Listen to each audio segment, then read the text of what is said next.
All right, I think we can get started. Yes. Good morning to our attendees and also to our panelists today. My name is Luke Dawson. I'm the Managing Director of Colliers International and Head of Investments for Central Europe. I have the pleasure of hosting this webinar. This is the first among 6 in a series called New Age, New Rules, Trends, Plans, and Expectations of leading real estate experts and market players, being hosted by Colliers Croatia. Today's topic for the first session will be the new investment cycle in Central Europe and SEE region, if and when, although I hope it's not an if, it's more of a when question. But what we'd like to do today is to draw on some of the experts that we have on the panel here to really have an open, fluid conversation around what we're seeing currently and almost more importantly, what we see going forward for all of our markets across Central and Southeast Europe. So, Pedrana, I'll hand it over to you, and then we'll start the conversation. Welcome. Thank you, Luke. So allow me to briefly introduce each of our panelists today. One more technical detail before we start and I introduce them is that Q&A section is open to all attendees, so you can drop any question to any of us during the session. Feel free. As Luke said, it will be very fluid and interactive. It is not our conversation only, it is the conversation with you guys because we assume you joined us because you like the topic and would like to hear from the distinguished guests. First and foremost, I'm welcoming Ms. Sandra Švaljek, who is the Deputy Governor of Croatian National Bank. Sandra will be giving us the introductory notes. She's our keynote speaker. She will be joining us for the rest of the session as well. So Sandra became the Deputy Governor of Croatian National Bank by the decision of a Croatian Parliament in July 2018. She coordinates and manages operations in the area of Sector for Central Banking Operations, Office of Internal Audit, Communications Department, and the Office of the Governor. Sandra is the author and co-author of most of the scientific and research papers, chapters in many books from various economic fields. She participated in and led numerous research projects and lectured a number of classes in undergraduate and graduate studies. Sandra, welcome. Hello. With us, we have Craig Smith. Craig is Head of Property and Research at Anchor Stockbrokers, Johannesburg, South Africa. Craig began his career with the Standard Bank Group in 2008 as an investment analyst and asset manager in their real estate investment division. After that, he moved to Stanlib Asset Management in 2011 as a buy-side analyst and was subsequently promoted to a portfolio manager within the listed property team. Prior to joining Anchor, he was an associate director in the Sub-Sahara Africa Capital Markets team for JLL, where he was responsible for executing various capital market mandates. Mr. Christoph Buchgraber, Senior Investment Manager at CEE in Austria. His function as Senior Investment Manager, an Austrian-based listed international property company, Christoph is responsible for the evaluation and realization of real estate transactions in Austria and region of Central East Europe and Southeast Europe. Christoph has profound and long-term expertise as he has more than 15 years of real estate experience. And last but not least, Christopher Mertlitz, Executive Director of WP Carey. Christopher joined WP Carey European Investment Team in 2011 and currently serves as Executive Director. Prior to joining this firm, Chris worked in various industry sectors, including engineering, energy, and information technology in Austria and Germany. Since joining WP Carey, he has been directly involved in the structuring and closing of more than 1.5 billion euros in sale and leaseback, net lease and build-to-suit investment across Europe, especially Germany, Austria, Netherlands, and UK. He has extensive experience acquiring industrial and specialized retail assets and particular expertise in financial modeling and complex credit underwriting. I think we have quite an interesting and distinguished group among us, so welcome from my end as well. And I would like to invite Sandra to address us from the position of Croatian National Bank as the central bank in Croatia. Thank you, Vedrona, very much. First of all, I would like to say hello to the audience and to the panelists from my office at Croatian National Bank. And I would also like to thank you for inviting me to this thrilling roundtable. In my short introductory speech, I will say a few words about the shape of the economies of 8 Central, East and Southeast European countries. I will also say just a few words about the pandemic in those countries and how it reflected their economies. And I would also try to give you a short insight into the outlook, economic outlook of those countries. As for the shape of those economies before the crisis, we can say that they were performing quite good. They had a growth rate that was 2 to 3 times higher than the average growth rate in European Union or Eurozone countries. The growth was underpinned by strong domestic demand and by investment growth that was made available by EU funding as well. The exports of those countries were somewhat slowing down because of the overall global economic situation. However, since those countries are highly dependent on, since those countries' exports are highly dependent on imports, their current accounts were not deteriorating. We can say that those countries had quite stable macroeconomic environment prior to pandemic crisis. And if we compare the situation with the one before a global financial crisis in 2008, we can tell that the overall situation in economic situation in those countries was much better than prior to global financial crisis, since those countries did not have twin deficits. All of the countries except Romania had a very stable situation in public finances, and they were also running surpluses in their current and capital accounts. But then the pandemic hit, as we all know, and we can say that 8 Central and Southeast European countries were lucky because they have faced a little bit later outbreak of the COVID crisis, and they had some time to prepare. Also, they had a relatively low number of infections and deaths per million of inhabitants than, for example, countries like Italy or Spain or France or even Germany. And they were quite successful in what we call flattening the curve of new infections per day. The 8 Central, East and Southeast European countries have soon started to implement rather stringent containment measures, and those measures were quite far-reaching for all the eight countries.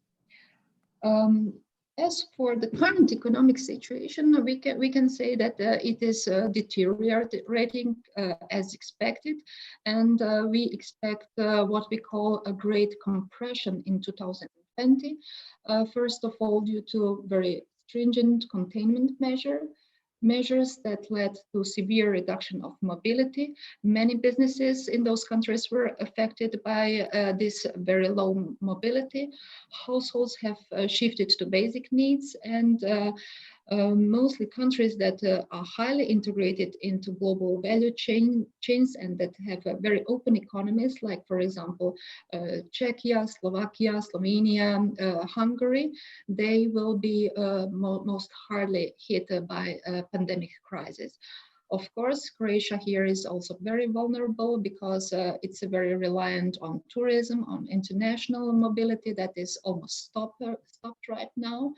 And tourism is very important in Croatia, both in terms of its contribution to GDP and also to employment.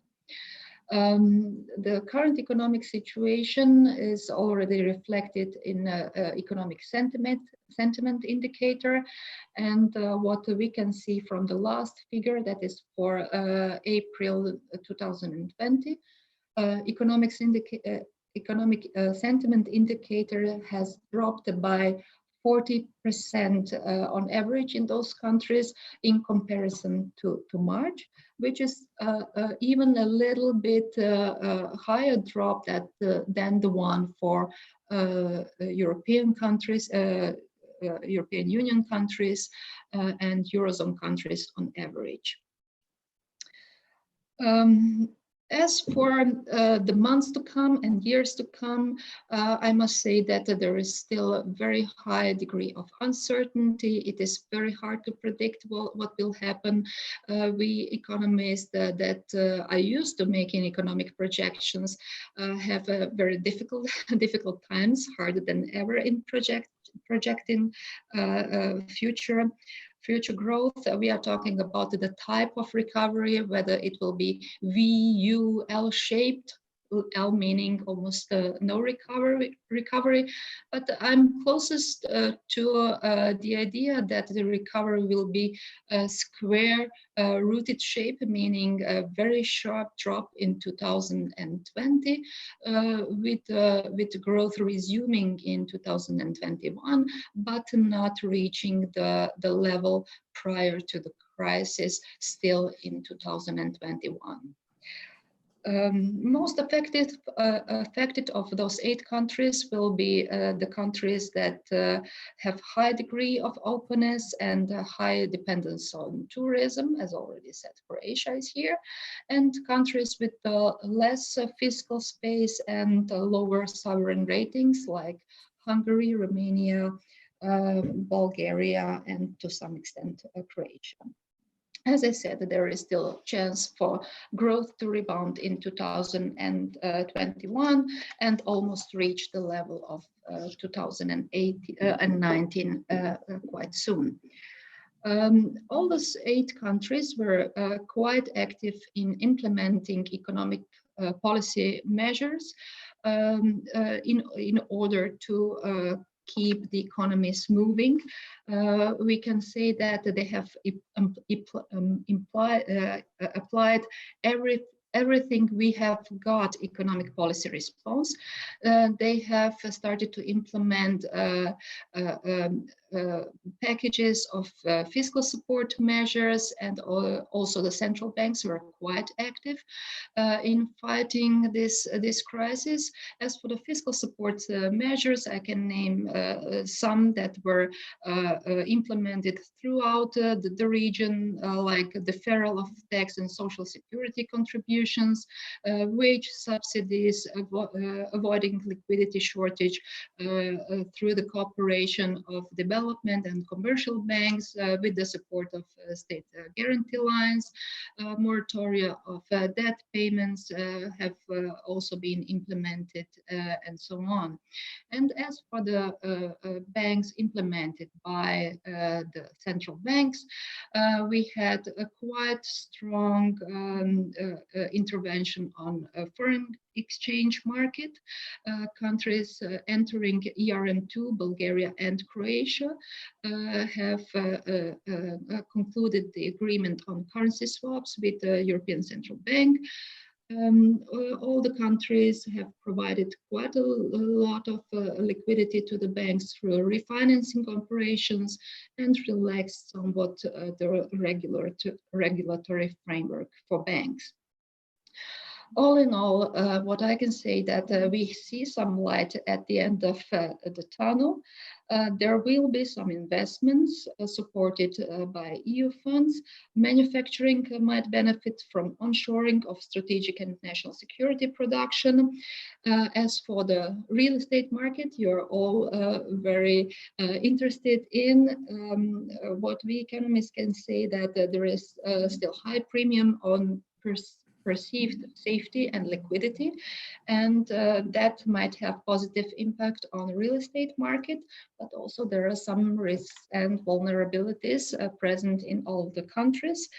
First of all, those countries have a relatively narrow fiscal maneuver space, and they cannot benefit from the support measures by European Central Bank, apart from Slovakia and Slovenia that are already members of Eurozone.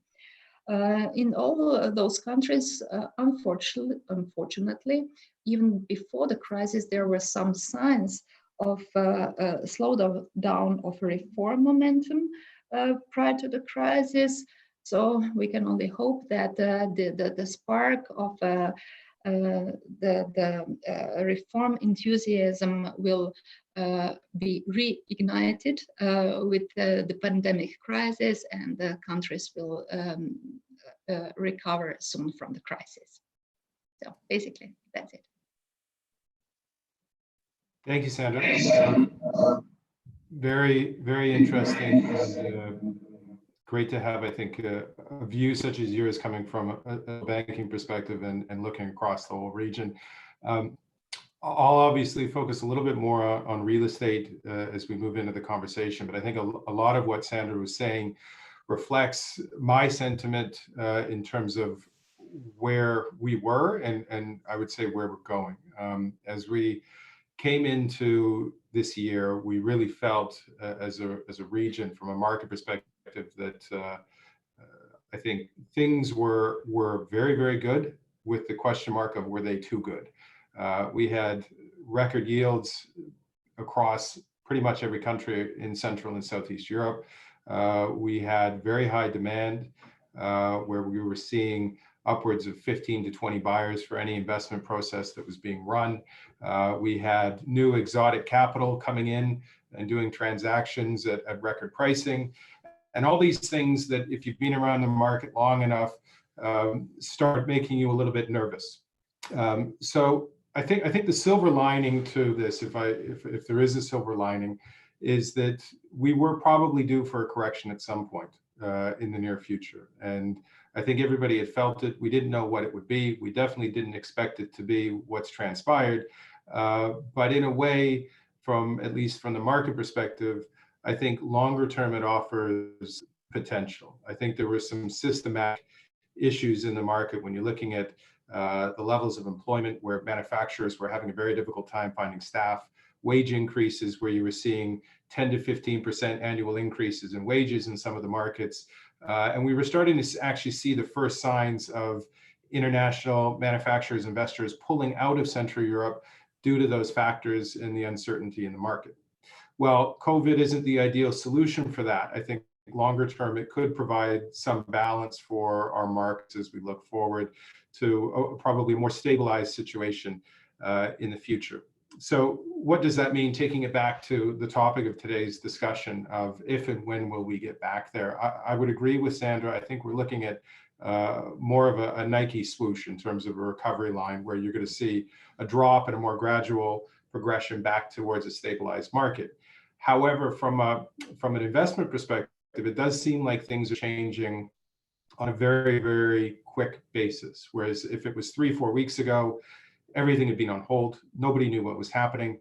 And the sentiment was we weren't sure if and when the market would restart in the next, say, 2 to 3 months. What we have seen in the last few weeks, I think this goes along with quarantines being lifted, is that there does seem to be a renewed sense of optimism, where I do believe that investors, the amount of capital that is still allocated towards Central and Southeast Europe continues to be at an all-time high.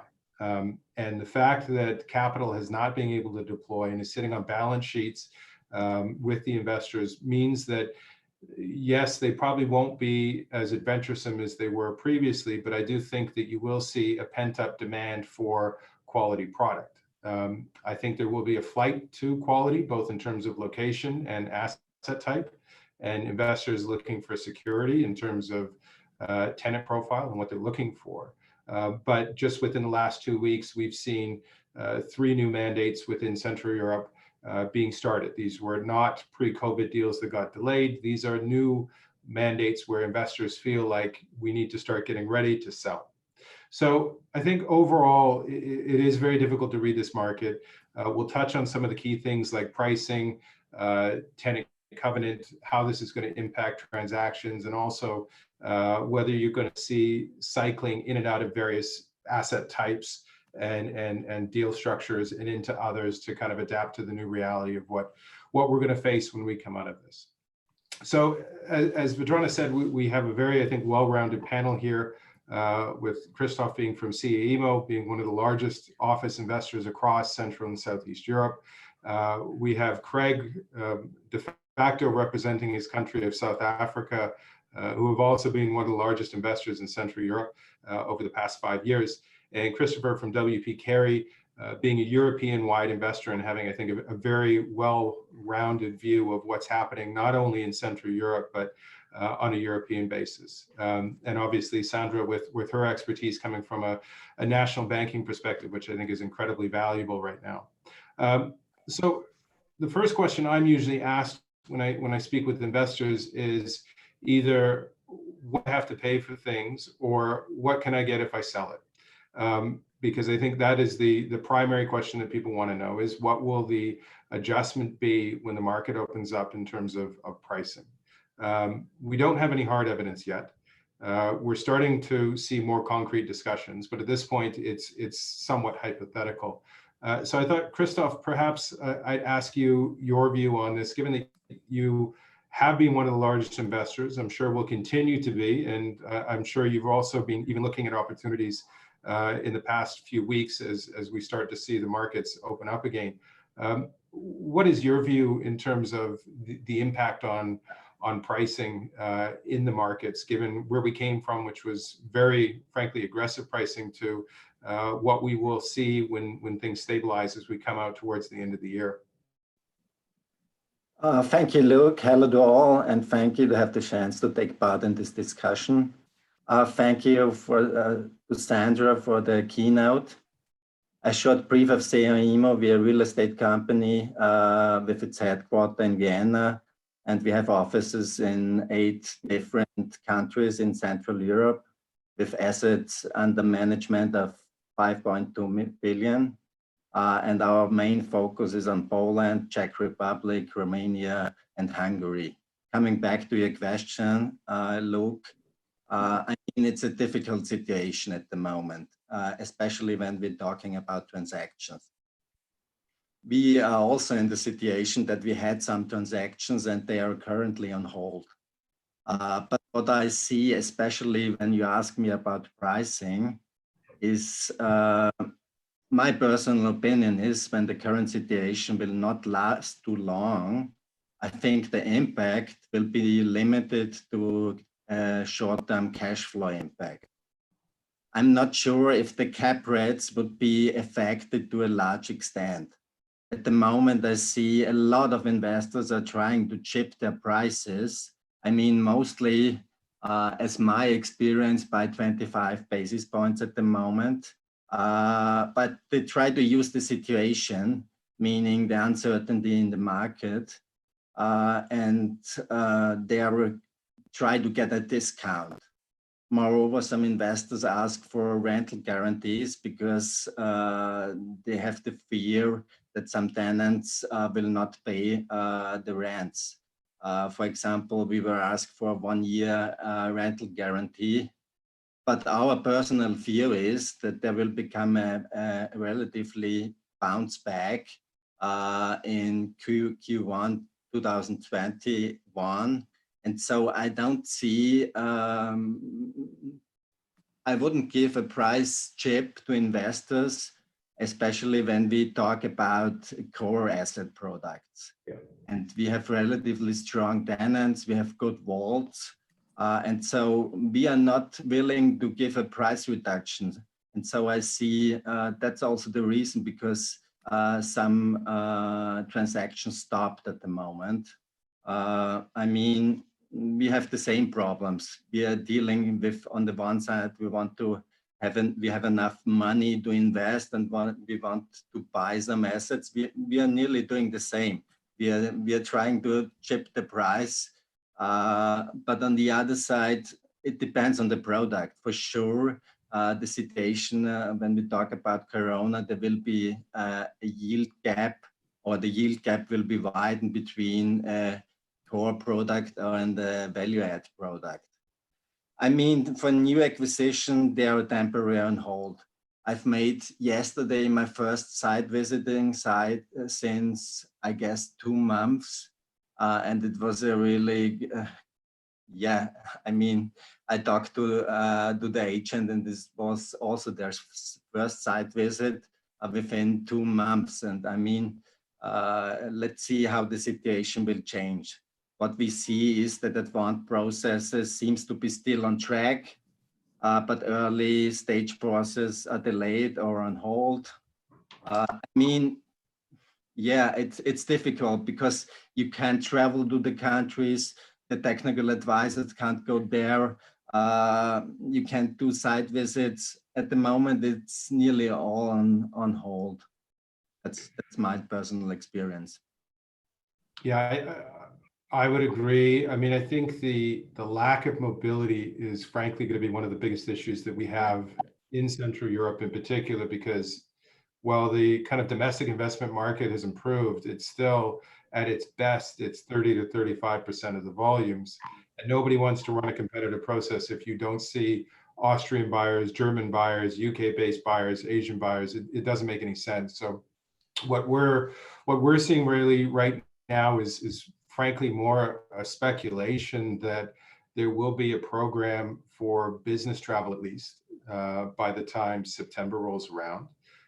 We're seeing the first discussions on a governmental level of opening up borders between, say, at least from a Czech perspective, with neighboring countries like Austria, Slovakia, even Croatia and Hungary, with the anticipation being that at some point during the summer, there will be a process or a protocol in terms of how to travel back and forth. What that means for holiday travel, who knows, which is, I think, a large issue for many of the countries, including Prague and Czech Republic.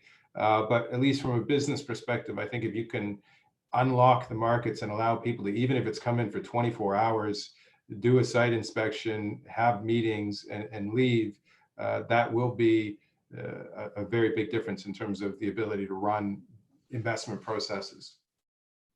On the back of the pricing discussion, I mean, the other question is financing costs and the potential impact on yields and cap rates from that, given that if we see that banks increasing margins by 50 basis points, how much of that is going to have to be reflected into cap rates? Perhaps, Christopher, maybe, I'm not sure if you've seen anything yet or if you've been speaking with banks on this, but maybe I'll throw it to you to just kind of get your view on what you're seeing from a banking perspective and financing.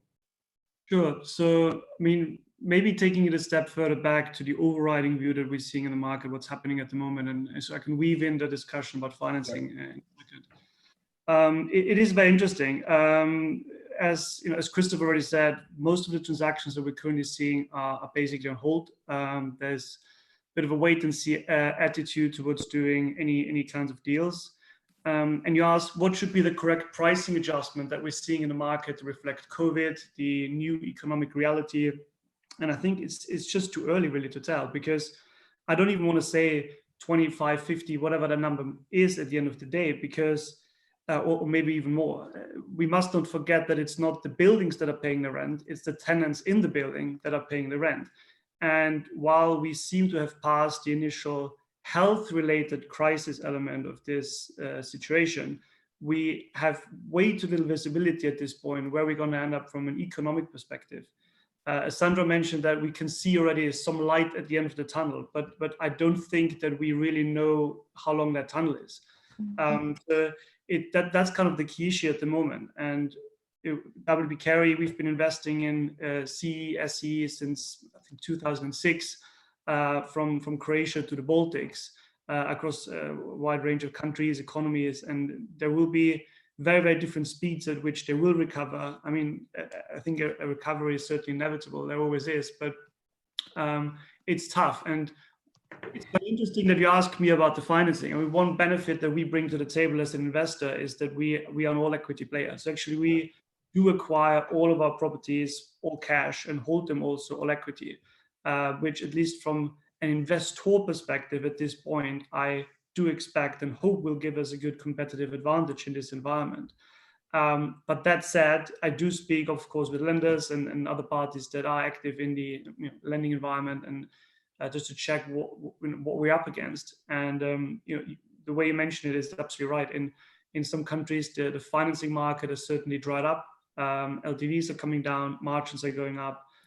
Banks are being much more selective. Maybe only want to work with some key relationship contacts to get things over the line.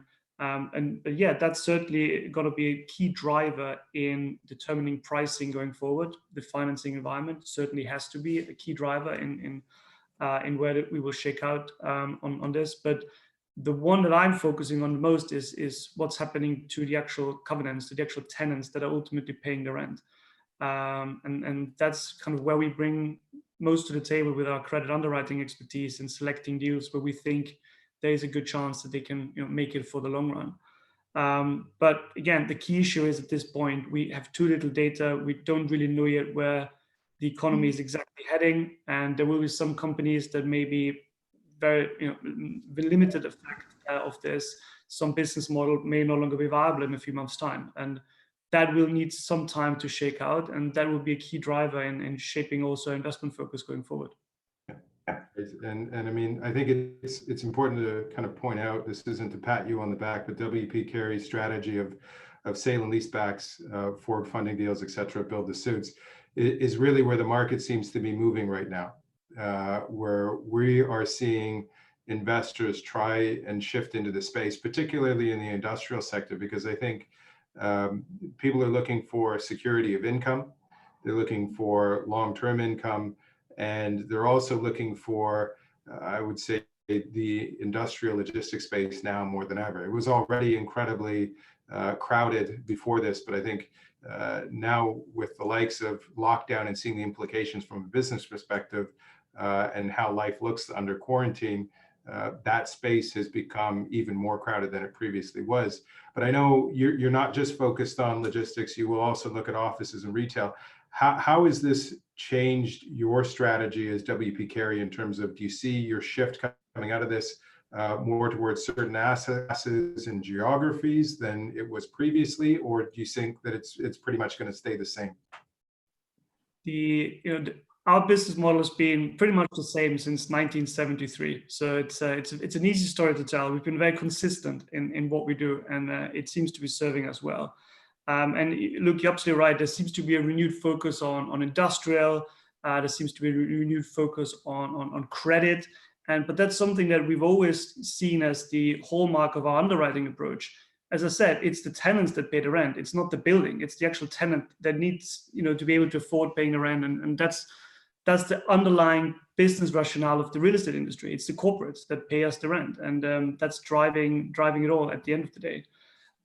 Whether it has an impact on our investment approach, it's interesting. There will certainly be some natural trends that have been ongoing in the real estate industry as a whole that are being accelerated in the same way as it seems like COVID is doing two things. Some things are being slowed down, decision-making, wait and see approach, eyeing deals still progressing. Some other things are being massively accelerated.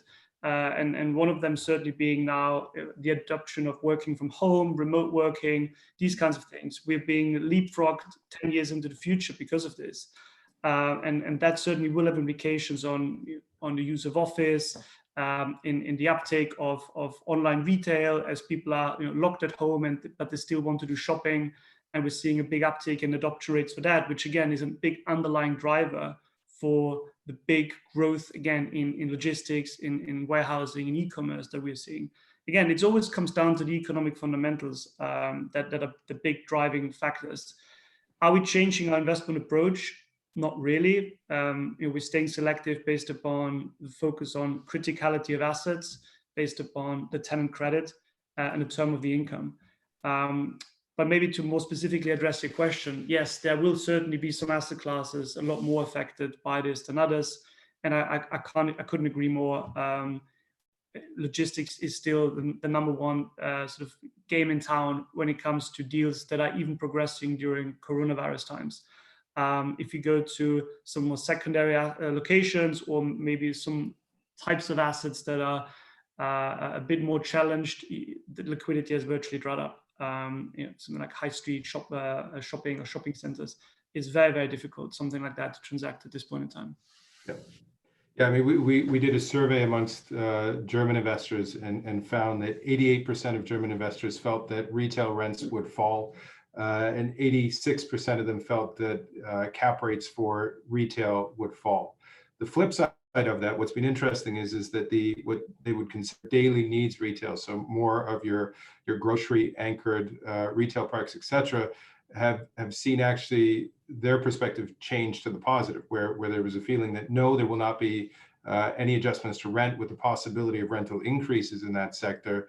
And also in terms of it as an investment destination, the feeling was, at least amongst German investors, that sector was probably going to be one of the safest, right up with logistics.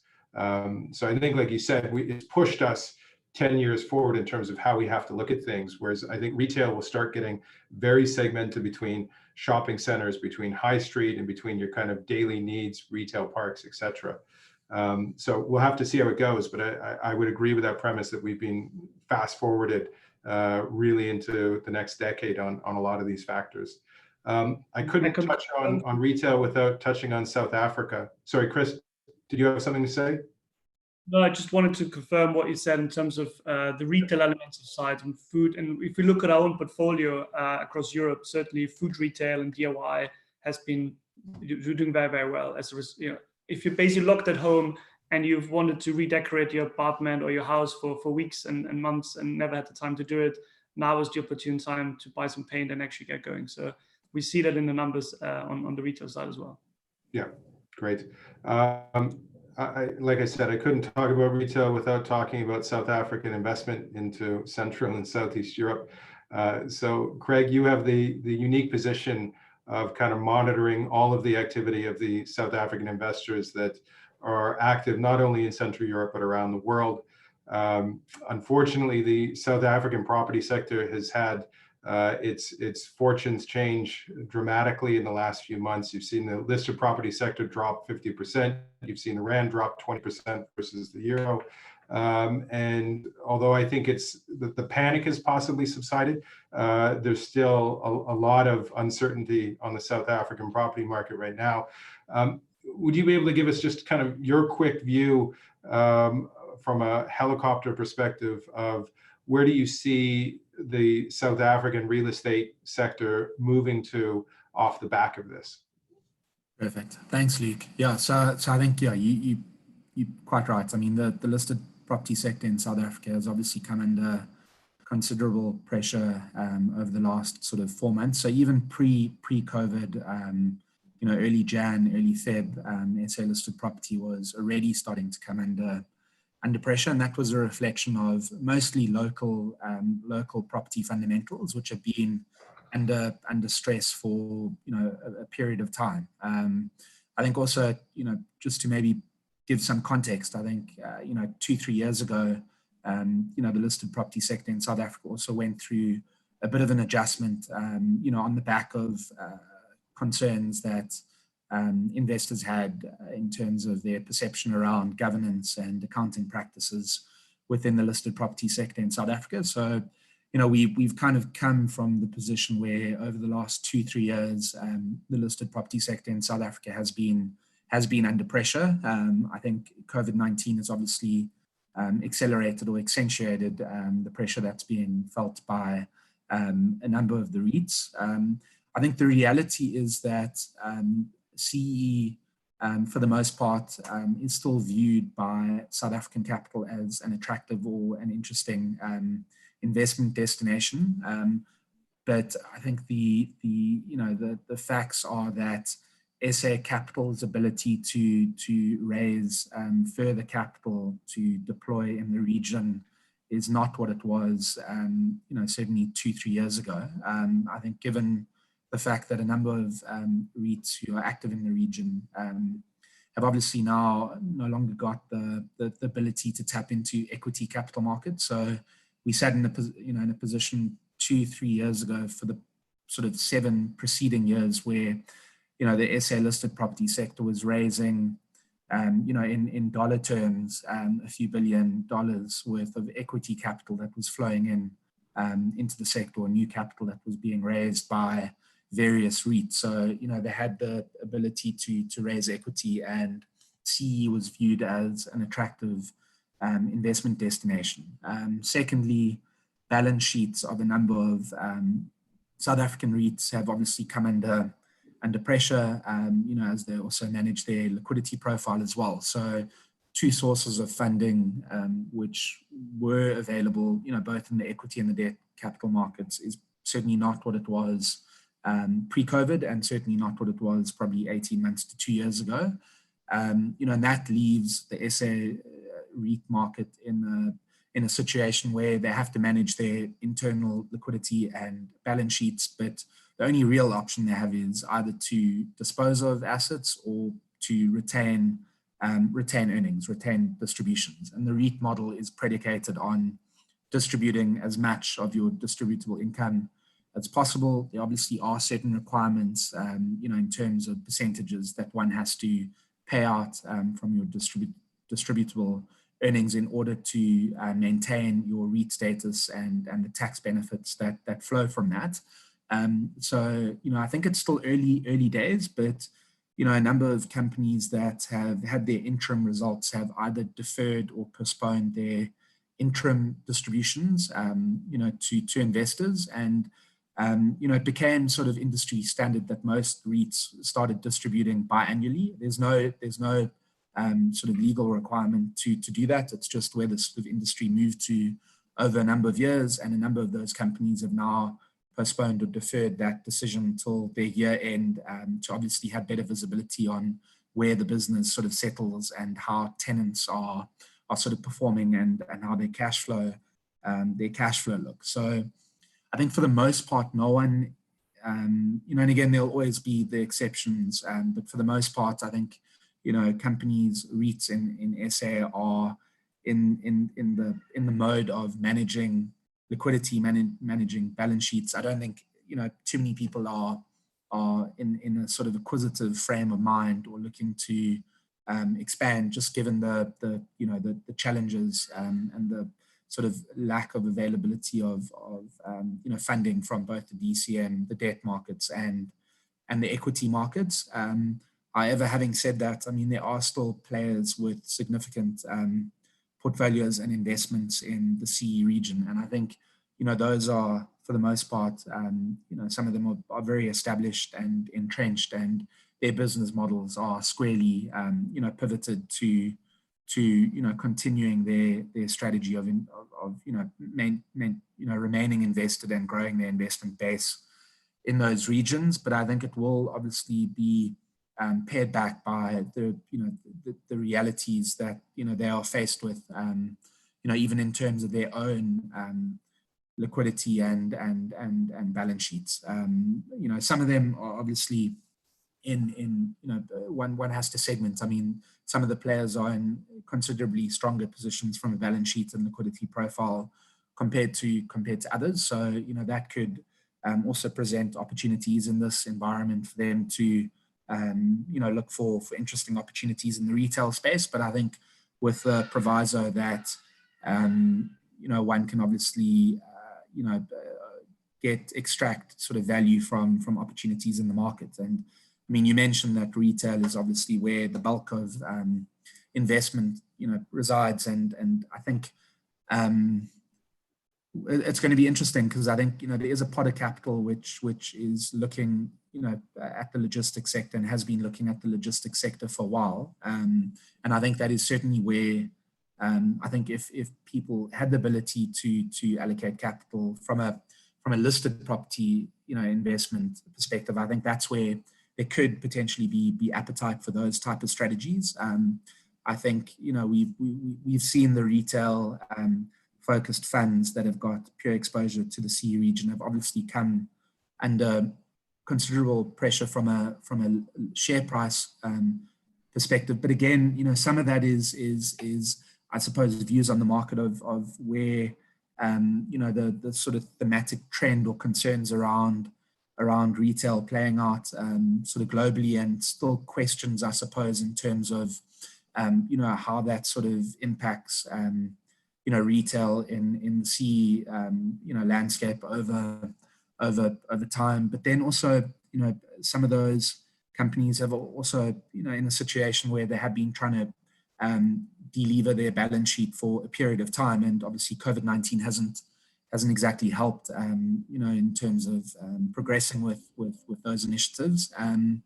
So I think, the short, or the long answer, but just to wrap up, is there is still interest for the region from SA REITs and property companies. I think it is viewed as a market that investors understand the sort of the supply demand dynamics and the opportunity. I think what isn't probably as clear as a South African investor is at times the political landscape across the various countries. I think that's something that hasn't always been the sort of focal point. But I think from a real estate point of view, in terms of on a relative basis versus what's on offer in the SA market, it's still a region that's viewed favorably, but it's with the backdrop of an environment where the ability to raise additional capital is constrained, certainly in the short term. So that's going to be interesting to see how some of those players with substantial platforms navigate and from their perspective grow their franchise in the region over time. Yeah, I think what will be interesting is that a lot of the South African companies, like you said, had a very niche approach of, we're only going to do shopping centers of this kind of type and in this area. And when the market was moving up, that sounded very advanced. And now you go, well, actually, wait a second, you had all of your chips on one number. And unfortunately, the wheel didn't go your way this time. And I would also expect, and what I've heard is that some of them may look to at least diversify. So they're not, like you said, they're not pegged to just doing that. They're going to say, okay, look, we have platforms in Central Europe. How do we leverage the platform into industrial, into office, into retail parks? And this concept of having to have a very specific strategy, I think, is frankly kind of gotten blown out of the water in the last 3 months, and possibly for the better, because I think as we all saw, shopping centers as an asset class were definitely on the decline before this happened anyway. So it will be interesting to see, but it's good to hear that we still will see some South African capital coming in and continuing to compete. So I'm looking forward to that.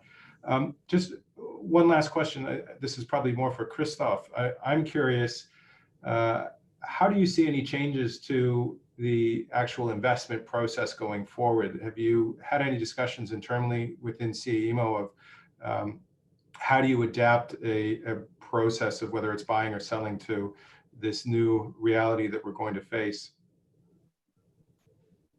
I mean, there's no decision made at the moment. What we are doing, as all other investors are doing, see and wait.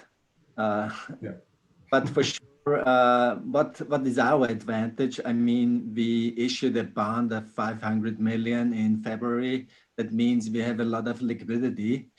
So when the market, when some assets are coming to the market, and for sure there are coming some assets. I mean, I don't think so that there are a lot of distressed assets coming to the market, because I guess there is a healthy balance between equity and loan. That means for me, the bank has done their homeworks over the last years. But for sure, there are coming some possibilities to the markets, and then we would be ready. And I guess this would be end of summer. And from our focus where we would like to invest, I mean, we have mainly 90% of offices in our portfolio. And we are looking for our key markets, mainly for Poland and the Czech Republic. And I guess the situation will, as I said before, will be nearly the same in 2021 as it was in 2019. Maybe, as we discussed before, there are some other financing conditions because the liquidity costs from the banks are much higher. And so there will be the funding costs will increase. But for us, it's a good situation. Also, when we talk about as a landlord, I mean, we collected more than 85% of our rents in April, which is a very good sign. Mainly because we only have offices, we have 4 hotels in our portfolio. And so we are ready to invest, but at the moment we are still waiting and see what the situation is. And when we talk about ongoing transactions, it's my personal view. At the moment, we're doing some ridiculous price chipping, and I don't know if we will get these assets at the moment. But let's see. Let's see. Yeah, I mean, one thing that we're seeing is even in terms of technically, how do you run a process? Just last week, we conducted our first building tour by Zoom. Which was a first by us, and this was after I think 3 weeks of trying to get the investor to fly in from France to see it. They finally agreed to do a Zoom tour with technical advisors on the other side of the Zoom call, and it worked so far. I mean, I think things like that, I don't expect them to become the norm, but I do think in certain cases the actual process, at least in the short term, will adapt to the reality to kind of continue things going forward. I realize we're getting close to the end of our allotted time. Yeah, and sorry, look. Rona, maybe I thought I'd pass back to you. Yeah, Sandra will need to leave. She has a board meeting starting in 9 minutes. So, Sandra, do you want to share some final note with the panelists and the audience before you leave? No, thank you all very much, and I hope that we have shared some new interesting information to the audience, and I will wish you all good health. Stay healthy. Bye. Thank you, Sandra. Thank you, Sandra. Have a good meeting. One country we haven't touched on in detail is Croatia. So I thought that given that this is being hosted by our Croatian office, I would just pass it back to Vedrana to kind of give some quick insights in terms of what you're seeing on a more local basis. Sometimes it feels much better to say Croatia is totally different than other countries, which it is, but obviously in the given context, the research that we conducted in April among the investors and developers present in Croatia and Slovenia is showing slightly similar, if not the same. If you allow, I will share my screen with you to show you some of the stats that we drafted out of that research. Give me a second. This one. Can you see it on your screens? Mm-hmm. Yeah. So basically it has been done obviously from the perspective of COVID-19 crisis among the investors and developers, as I said, in Slovenia and Croatia. And some of these results are actually confirming what we were previously saying. Related to the type of the investments, 27% would look at a core or value add products. Interestingly, 54% will continue to invest, will continue their activity. There was one question raised from the audience, from the attendees, whether the domestic or local investors will have additional strength in the given period. Not only me personally, but obviously from the perspective of the market, the local or locally present investors will continue to invest. They will certainly leverage the presence on the local markets and continue their activity with, of course, observing where the context of the neighboring countries, being Central, Eastern, and Southeastern Europe countries, will go. We as a market, both Croatia and Slovenia, are very dependent on trends in Italy, in Austria, in Germany. We look up to the countries that are neighboring to us, not only toward the west, but also toward the east. So the pattern of the behavior or attitudes, it's more or less the same. 85% will hold their existing investments. So as we were hearing, they will not look to exit because they know that they cannot expect the premium on the prices in the given conditions, if at all maintain the level of the investment value. 59% strongly believes, and every day showing to be more than it's showing to be more correct than we can say. It's HTL will suffer the most, while as we were hearing and expecting, industrial, logistics and retail in certain segments will continue to be interesting.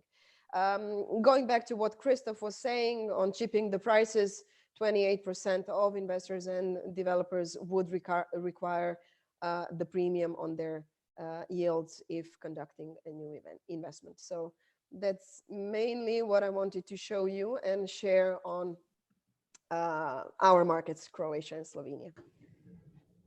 Okay, great. Vedrana, are there any questions from the audience? Actually, let me check. We did have several questions. I guess we did answer more or less of them. Let me see if there are any raised hands. So, dear audience, dear attendees, if you want to raise any question to the gentleman left around the panel or myself, talk now, because soon we will be closing this session. If someone wants to join in the screen, meaning being added to the panel, feel free. We really appreciate your presence and the fact that all attendees stayed with us through the whole session. If not, Luke, do you want to have a closing remark before I announce the next panel? Sure, great. Well, first of all, thank you, Christoph, Craig, and Christopher for taking the time to join us this morning. Very much appreciated. Great to see you all, even if it's virtual, and hope to see you all soon in person. I would say stay positive. Things keep changing week by week. We feel that things are on the upswing, and it's just going to require a little bit of patience to kind of back to some form of normal. But I am feeling very positive about the longer term view of where we will be and how our country is going to be situated. So thank you all for attending. Vedrana, I'll pass it back to you and look forward to the next session you'll be hosting. Yeah, thank you. Thank you guys for joining us. It was really valuable, highly valuable also for us who are sitting on all of these markets as professionals, because our activity and our business depends on you. The next panel, as we are holding them 6 Wednesdays at 10 a.m., the next panel on Wednesday, 20th of May, will have a title, The New Era of Office Space, How and Where We Are Going to Work Tomorrow. So we're going to have quite a distinguished panel as well. Probably the panel will be held in Croatian language. I leave it up to our attendees as well. If they prefer to join that panel as well, we can easily switch it to English. So we're gonna focus on what COVID-19, and we heard on the panel today how it actually affected, and I like the expression that Christopher had, frog leap, 10 years ahead, how actually the offices and office space and working remotely will look like in the upcoming period. So join us next Wednesday at the same time, same places. And gentlemen, once again, thank you for joining us. Thank you for having us. Thank you. Thank you. Bye, everyone. Bye.